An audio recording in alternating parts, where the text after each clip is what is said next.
Длъжни ли са маникюристите да търпят отвратително отношение от клиентите към тях и какво точно трябва да се случи в такъв момент?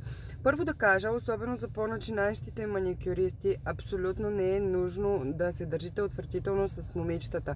Те са напълно наясно, че те не са перфектни.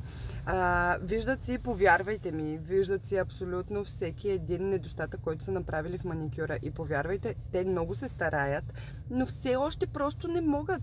Трябва време, за всяко нещо трябва време.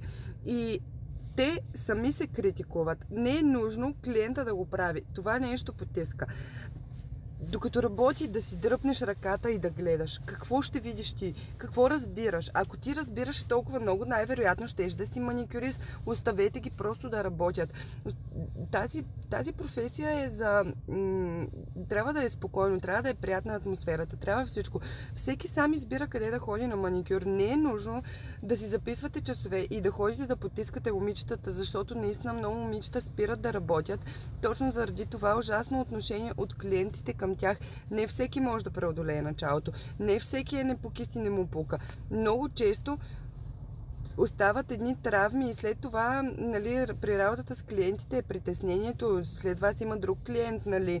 Това не е готино. Просто не го правете. Нека бъдем малко по-добри хора. Оставете момичетата да се развиват. Те ще станат добри в един момент. Те си виждат нещата. Те много добре знаят на какво ниво са и смятам, че критика могат да получат от мен или както от други колеги, които си обучават момичетата. Ние знаем на кое ниво са и знаем какво да им кажем, какво да направят. Няма как да вземат съвети от клиенти. По-добре е да не вземат съвети от клиенти. Така че просто дишайте, успокойте се. Това са едни ногти.